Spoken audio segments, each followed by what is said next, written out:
One February morning, my high school students were doing practice problems using their earth science reference tables. Michael Jackson's "Wanna Be Starting Something" was playing in the background. One of my students felt the spirit and decided to give us a quick show. Let's have a look.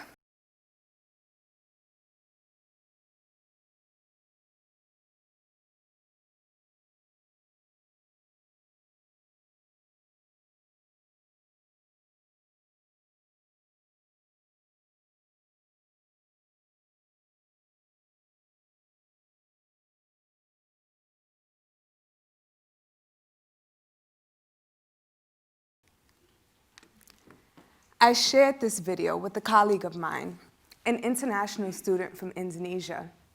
"This is your classroom?" she asked, "in the Bronx?" "Yeah," I said.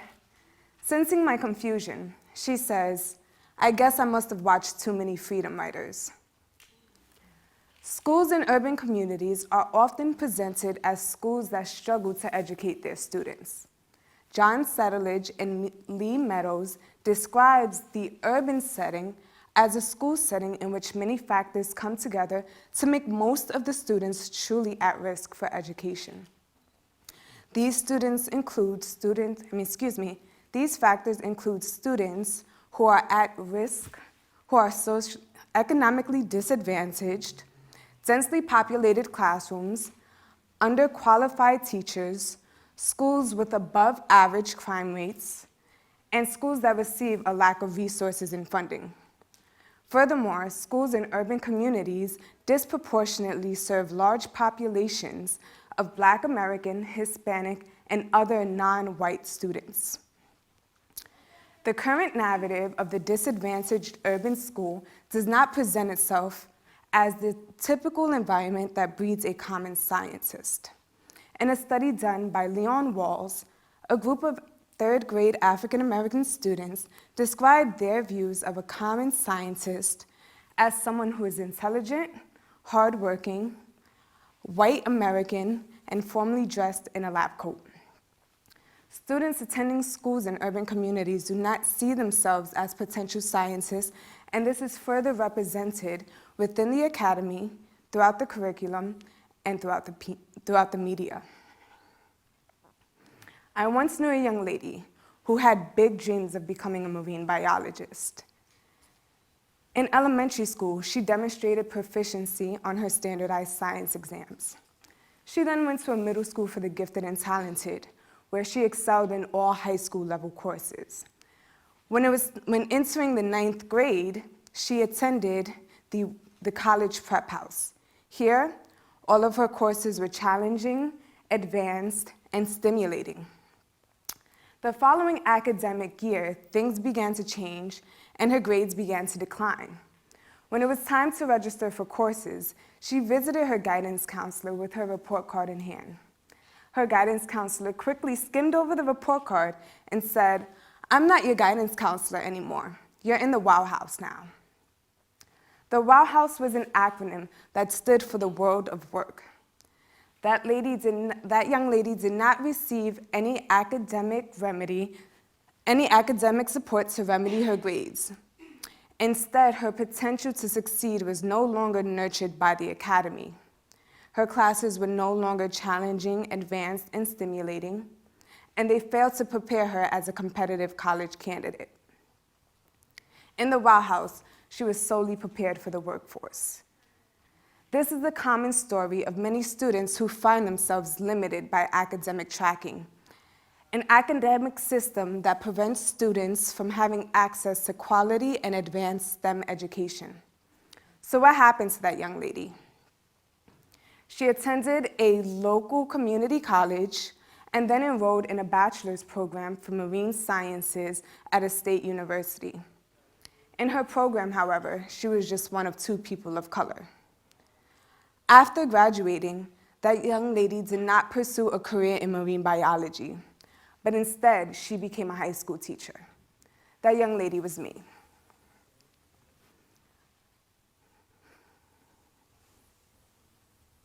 My approach to teaching is deeply rooted in my academic journey as a student from New York City, tied to my passion for the sciences and the natural world. Throughout my teaching career, I actively sought out local organizations whose content aligned with the content that we explored throughout the curriculum. I wanted to remove my students from the constricting classroom environment and immerse them into the sciences found right in their backyard. Students attending schools in urban communities, students of color, students who are economically disadvantaged, migrant and refugee students, students with limited English proficiency, and students with disabilities have limited access to quality and advanced STEM education, which hinders them from becoming active members of the scientific community. This is represented in differences on achievement scores on standardized science exams, low enrollment rate of people of color in STEM fields in higher education, and furthermore represented by the lack of racial diversity in the STEM workforce. My goals as a science educator is to widen the opportunity for STEM education for students attending schools in urban communities. This led me to pursue a doctoral career in science education at Syracuse University. As I began my doctoral studies, I began to listen to the students' voices with a finely tuned ear. During one research assignment, I observed a local high school science classroom. I interviewed 3 students, 2 young men and a young lady. And then I asked the group, do you all see yourselves as scientists? In unison, the 2 young men said, no. And I asked them, well, why not? One young man looks at me and says, well, I'm just not that smart. The following academic school year, during an afternoon science enrichment session, one young lady was experimenting with chemical reactions. Nothing too crazy, a little bit of hydrogen peroxide and a little bit of dish soap, and boom, a nice foam explosion. When the instructor asked her, do you think you're doing science? She says, no, this is too easy. Like many students attending schools in urban communities, none of these students believed in their potential as successful scientists. It's time to widen the narrative and create pathways for successful science instruction. Science instruction that empowers students of all backgrounds with the tools and beliefs that make them capable of excelling in science as well as other STEM fields.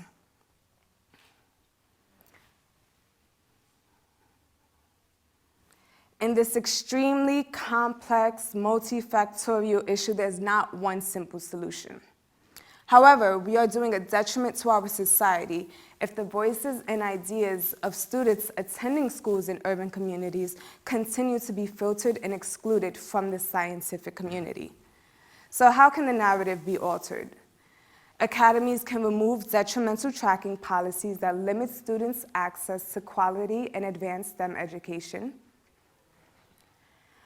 Science instruction can incorporate a minds-on approach, and science educators can be mindful to implement the scientific discoveries and contributions of scientists of various cultures and societies. However, what can be done on a local level? Merrill Weinstein, Emmeline Rubel-Whitesell, and Amy Ellen Schwartz describes what can happen when you remove the dis and focus on the advantages of residing in an urban community. Students in this study had specialized access to informal science educational institutions. Not only did these students demonstrate an increase on their 8th grade standardized science exams, but they were also much more confident when attending their high school level science courses. Informal science institutions, places like zoos, museums, aquariums, nature centers, even your local neighborhood garden are all places where authentic science learning can occur while also investing back into the urban community. We, students, educators, parents, families, school board members, community members, and stakeholders must create intentional links between the urban science classroom and the urban community. Bring science back to a local context so that it becomes a meaningful, active, and relevant part of everyone's lives. Thank you.